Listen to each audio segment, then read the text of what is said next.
Il n'est pas un joueur, il est une époque.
Nous connaissons tous LeBron James, que nous soyons basketteurs ou pas. Il a révolutionné ce sport.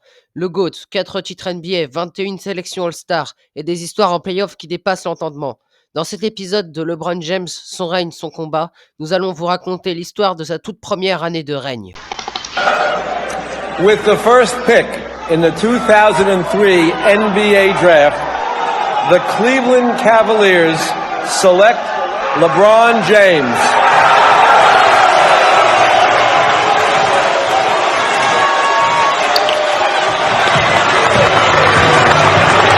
La draft NBA, cette soirée qui te fait passer d'un monde à un autre, d'un universitaire à un joueur NBA. Mais LeBron n'a pas fait comme les autres. Il n'a pas passé la case universitaire, il a fait comme Kobe, il a directement inscrit son nom à la draft. La draft 2003 est l'une des drafts les plus talentueuses avec celle de 1984. Il y a D-Wade, Bosh, Carmelo Anthony. Et dans cette saison, LeBron James aura su tirer sa case, son épingle du jeu. Un mois plus tard, à Orlando, commença la Summer League. Il fit ses débuts à la TD Waterhouse Center. Son maillot est à $5, mais avec la hype qu'il a, ils sont à $75. Son premier match se joue contre le Magic d'Orlando. Sa lecture du jeu impressionne tout le monde pour son âge. Il est plus mature qu'un vétéran. D'as que disent les scouts lors de ce match, il mit 14 points, 7 rebonds, 6 passes, 3 interceptions à 5 sur 11 au tir. Match 2 contre Miami et contre Dwayne Wade. De même, impression déjà vue. Il est meilleur que Wade, 18 points, 6 rebonds, 5 passes et 2 interceptions. Tout le monde a déjà l'impression de l'avoir déjà vu jouer depuis au moins 10 ans. C'est énorme. 29 octobre 2003. Ça y est, c'est aujourd'hui. Son tout premier match NBA. Pas de Summer League, pas de pré-saison, mais NBA. 340 journalistes sont présents à l'Arco Arena de Sacramento. LeBron a 18 ans. Aucun match professionnel, mais déjà 142 millions de dollars de contrats publicitaires. Les Kings sont une équipe élite. Chris Webber, Mike Bibby, Peja Stojakovic, Vlade Divac, Doug Christie, actuellement coach. Le monde ne regarde pas Sacramento contre Cleveland. Il regarde LeBron contre le destin. Nous sommes à 3 minutes 5 du premier quart-temps. C'est le tout premier tir de LeBron James. C'est un pull-up jump shot, ligne de fond côté droit. C'est un floppy, un classique avec 2 écrans bas pour libérer un arrière. LeBron dira même en interview: je pensais que c'était un lay-up ou un dunk, mais c'était un jump shot, et ça m'a donné confiance pour le reste du match. Il enchaîne les passes décisives pour Ricky Davis, Carlos Boozer, etc. Il prend un rebond offensif et dirige déjà l'attaque, comme un vétéran. Le stade du premier quart-temps, 8 points, 3 passes, 2 rebonds et une interception. C'est déjà énorme. Le score à la fin du premier quart-temps, les Kings mènent de 28 points et les Cavaliers suivent de 24 points. Même dès le premier quart-temps, il est déjà à fond. Le deuxième quart-temps, LeBron calme le tempo, il commence à gérer le rythme. Il ralentit les possessions et évite les pièges défensifs. Il trouve les shooters dans les coins, notamment d'Arjuan Wagner. Il subit une faute de Chris Webber et résiste physiquement, encore heureux. Les stats du second quart-temps, 6 points, 2 passes et 1 interception. LeBron est déjà à 13 points, 5 passes, 5 passes et 2 interceptions. Pardon. Le score à la mi-temps, les Kings mènent de 54 points et les Cavaliers de 45 points. C'est là que ça devient inquiétant. Le troisième quart-temps, là c'est autre chose. LeBron accélère. Il attaque le cercle avec puissance, marque sur drive main gauche puis en transition. Il enchaîne 2 passes décisives pour Boozer et Ilgauskas. Il prend un rebond défensif et commence à parler de ses coéquipiers en leur disant "Well, let's go, watch that." La stat du troisième quart-temps, autant pour moi. 7 points, 3 passes et 2 rebonds. Le score à la fin du troisième quart-temps, les Kings mènent de 80 points et les Cavaliers de 68 points. Lors du quatrième quart-temps, LeBron tente le tout pour le tout.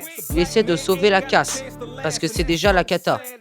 Il marque un panier en isolation sur Bibi, puis une interception suivie d'un dunk. Ça, on l'a tous vu. Il tente de ramener Cleveland, mais les Kings sont trop forts collectivement. Il termine avec un dernier assist pour Wagner, puis une faute offensive en fin de match. Les stats au quatrième quart-temps. Une passe, une interception. Le score final, c'est 106 points pour les Kings et les Cavaliers perdent de 14 points en ayant mis 92 points au total. Donc, LeBron aura fait tout ce qu'il aura pu. Tout.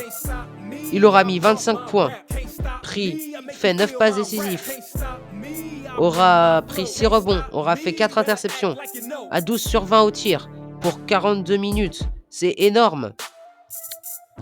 Le monde ne regardait pas LeBron, ne regardait pas Sacramento, je veux dire, mais uniquement LeBron. Tout le monde aura pu voir l'arrivée de LeBron. C'était une analyse complète et dramatique du tout premier match NBA de LeBron James. Il n'a pas encore de contrat NBA, mais déjà il dirige. Il ne joue pas pour apprendre, il joue pour annoncer. Et ce qu'il annonce, c'est un règne. LeBron aura marqué des contre-attaques, des lay-ups main droite sur contre-attaque. Il aura fait le match le plus complet pour un rookie possible. Personne n'aura réussi à faire ça après lui et avant lui, sauf Paolo Banchero. C'est déjà énorme. Tout le monde finit par dire quelque chose à la fin de ce match, tellement il était incroyable et du jamais vu. Doug Christie, qui était le défenseur de LeBron James, avait dit « Je n'avais jamais vu un rookie aussi près, même Shaq n'avait pas cette aura. » Chris Webber lui disait même « Il jouait comme s'il avait déjà 3 saisons dans les jambes. » Peja Stojakovic avait dit « Sa maturité et son calme lui permettent de faire venir le jeu à lui. » Et ESPN rajoutera un commentaire en disant « Le match le plus attendu de l'histoire de la Ligue. » Le propriétaire des Cavs, Gordon Gund, je ne pensais pas qu'il serait aussi bon dès le début. Ensuite, les matchs suivants finirent par confirmer son talent et le fait qu'il était déjà fait pour endosser le rôle de leader et de roi. Son second match contre les Phoenix Suns, 21 points, 12 rebonds, 8 passes, presque un triple-double. Le match 3 contre les Clippers, 25 points, 9 passes, 6 rebonds. Encore une performance complète, comme à Sacramento. Il devient le premier rookie depuis Oscar Robertson à cumuler autant de stats sur ses 3 premiers matchs. Il ne force rien, il lit le jeu, dirige l'équipe et impose son rythme. LeBron James, en 2003 et en 2003-2004, sa vie se résumait entre discipline et pression. Il avait 18 ans, il était tout juste sorti du lycée. Il avait des contrats pubs au total à 142 millions de dollars, de Nike, de Sprite, d'Upper Deck. Il vivait avec sa mère Gloria dans une maison offerte par les Cavs. Il était escorté partout, même à l'hôtel, comme une star mondiale. Maintenant, je voudrais bien évidemment aussi vous parler de sa routine quotidienne parce que j'estime que c'est important. Il se levait tous les jours à 8h. Petit déjeuner et briefing vidéo. À 9h30, il commençait l'entraînement individuel, le shoot et la musculation. Ensuite, vers 11h, c'était l'entraînement collectif. À 13h, il avait le déjeuner avec son équipe. À 15h, c'était consacré au repos, aux soins et à la cryothérapie. Et à 17h, c'était les études vidéo et les interviews. Et vers 22h, après le match, couché, il dort 9 heures par nuit comme un athlète de haut niveau. Dans une conférence de presse, il ajoutera « Je suis jeune, mais je suis là pour durer ». Maintenant, j'aimerais qu'on parle de plusieurs matchs où LeBron avait affronté des grands rookies qui ont eu des carrières importantes en NBA. Je vais parler du 5 novembre 2003, des Cavaliers contre les Nuggets, mais c'était à Cleveland. On était dans le premier quart-temps, c'était contre Carmelo Anthony. LeBron observe et Melo attaque. LeBron commence par distribuer 2 passes pour Boozer et Wagner. Carmelo marque déjà 6 points en isolation, tir mi-distance et drive. LeBron rate ses premiers tirs, 3 sur 11 au total dans le match. Le score du premier quart-temps, les Nuggets mènent de 22 points et les Cavaliers suivent à -3 et ils ont mis 19 points. Les stats du premier quart-temps de LeBron, c'est 2 points et 2 passes. Carmelo Anthony, 6 points. Donc c'est tout de suite déjà très hard. Très hard tout de suite. Déjà, au deuxième quart-temps, LeBron tente de répondre. Il marque sur un flotteur, puis une interception suivie d'un dunk. Melo continue à scorer, mais LeBron commence à diriger le tempo. Le score à la mi-temps, Nuggets 45, Cavs 38. Ça devient déjà gênant. Les stats du deuxième quart-temps de LeBron, c'est déjà mieux. 5 points, 2 passes. Carmelo Anthony, 7 points sur le deuxième quart-temps. Le troisième quart-temps, c'est le duel physique, le début, l'intensité du duel physique qui commence. LeBron attaque le cercle.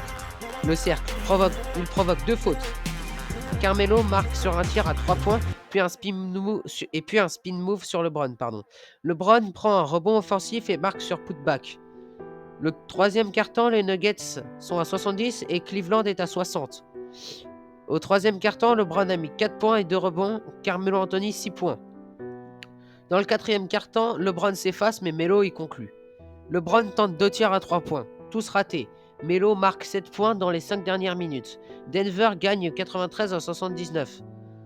Le quatrième quart-temps, LeBron a mis 2 points et Carmelo Anthony a mis 7 points. Là, on peut se dire que LeBron dirige, Melo conquis et le monde hésite. LeBron James contre Kirk Hinrich, c'était le 20 novembre 2003 à Chicago. Le premier quart-temps, le duel cérébral. Hinrich dirige l'attaque, marque 5 points sur tir extérieur. LeBron répond avec un drive et une passe pour Boozer. Les deux se respectent, mais Hinrich est plus précis. Au premier quart-temps, les Bulls mènent 25 à 20. LeBron, c'est 4 points de passe. Hinrich, 5 points de passe. Le deuxième quart-temps, LeBron accélère déjà un peu plus. Il marque sur 2 pénétrations, puis un tir en suspension. Hinrich distribue 3 passes mais perd 2 ballons. LeBron prend 2 rebonds et parle à ses coéquipiers. Le score à la mi-temps, c'est déjà mieux. Les Bulls sont à 48, les Cavs à 45. LeBron, c'est 6 points de rebond au deuxième quart-temps. Hinrich, c'est 3 points, 3 passes. Au troisième quart-temps, LeBron prend le lead. Ça y est, il marque 8 points, dont un tir à 3 points sur Hinrich. Hinrich répond avec un flotteur et une passe pour Chandler. LeBron commence à dominer physiquement. 72 à 70. Ça y est, LeBron, 8 points de passe. Hinrich, c'est 4 points de passe. Le quatrième quart-temps, Hinrich devient clutch et LeBron trop seul. Hinrich marque 7 points dans les 4 dernières minutes. LeBron tente de revenir mais ses coéquipiers ratent leur tir. Chicago gagne 95 à 90. LeBron a mis 4 points dans le quatrième quart-temps. Hinrich 7 points. Hinrich joue juste. LeBron joue grand mais ce soir la précision bat la puissance. 2 rookies, 2 styles, 2 visions du jeu. Ce match est une fracture silencieuse, un test de maturité et une bataille pour le futur. Je vous explique le contexte. On est le 26 février 2004 à l'American Airlines Arena. LeBron James, 19 ans, Rookie of the Year en puissance, chef d'orchestre des Cavaliers. Dwyane Wade, 22 ans, explosif, clutch, déjà leader du hit. Les deux sont dans leur première saison NBA mais jouent comme des vétérans. Ce match est leur premier face-à-face officiel. Lors du premier quart-temps, des premières secondes aux 6 minutes, LeBron commence par distribuer, trouve Boozer sur pick and roll puis Wagner sur une coupe. Vers 6 minutes 1 et 12 minutes, Wade attaque le cercle, marque 2 lay-ups main droite puis une interception sur LeBron. LeBron répond avec un tir mi-distance sur Reggie Jones. Le score du premier quart-temps, Miami mène de 24 points et Cleveland est à 22 points. Les stats du premier quart-temps de LeBron, 6 points, 3 passes de rebond. De Dwyane Wade, 8 points et une interception. Le deuxième quart-temps, c'est là que le duel commence à s'installer. Vers 12 minutes, 18 minutes, LeBron attaque en transition, dunk sur Brian Grant. Wade répond avec un flotteur puis une passe décisive sur Udonis Haslem. LeBron tente un tir à 3 points raté. Wade intercepte et il marque en coast-to-coast. LeBron finit à la mi-temps avec une passe laser pour Boozer puis un tir en fadeaway. Le score à la mi-temps, Miami mène à 50 points et Cleveland reste derrière à 47 points. Stats du deuxième quart-temps de LeBron, 8 points, 2 passes. De Dwyane Wade, 6 points, 2 passes et 2 interceptions. Le troisième quart-temps, c'est là que la tension elle monte. LeBron commence fort, drive plus contact plus layup, puis une interception sur Wade. Wade répond avec un step back sur LeBron puis une passe décisive pour Lamar Odom. LeBron prend feu, tire à 3 points puis alley-oop pour Ilgauskas. Wade tente de calmer le jeu mais perd 2 ballons. À la fin du quatrième quart-temps, les Cavs finissent enfin par mener 76 à 74. LeBron a mis 7 points, 2 passes, une interception. Wade, 4 points, 2 pertes de balles. Le quatrième quart-temps, LeBron dirige, mais Wade résiste. LeBron ralentit le tempo, distribue puis marque sur un tir ligne de fond. Wade attaque en isolation, marque 2 paniers clutch. LeBron fait une passe décisive pour Boozer puis un tir en pénétration. Wade tente un dernier tir à 3 points, mais il est raté. Le score final, Cavaliers 98, Heat 94. Les stats du quatrième quart-temps de LeBron, 3 points et 2 passes. Et nous sommes à la fin de la saison 2003-2004, où LeBron James et les Cavaliers ont frôlé les playoffs, et où LeBron a choqué le monde avec des performances statistiques monstrueuses. C'était le match décisif qui leur avait permis d'aller en playoffs. Cavaliers contre Raptors le 14 avril 2004. C'était à la Air Canada Center à Toronto, le dernier match de la saison régulière. Si Cleveland gagne ce match et que Boston perd, du coup, les Cavs peuvent accrocher à la 8e place à l'Est. LeBron James, 27 points, 6 passes, 4 rebonds et 2 interceptions sur ce tir, à 11 sur 20. Mais malgré cette performance XXL de LeBron, comme on en a vu d'autres auparavant, il perd quand même 87-84. Boston gagne son match et Cleveland est éliminé. LeBron ne perd pas, il apprend et le trône attendra. Bilan de la saison 2003-2004, 35 victoires pour 47 défaites, 9e à l'Est. Playoff pas qualifié, mais LeBron est rookie de l'année, c'est très bien. LeBron aura aussi fait de très bonnes autres performances, notamment en 2004 contre les Nets le 3 mars, 41 points, 13 passes, 6 rebonds et 3 interceptions. Le premier match a été de 40 points. Le 25 décembre, contre les Raptors, 32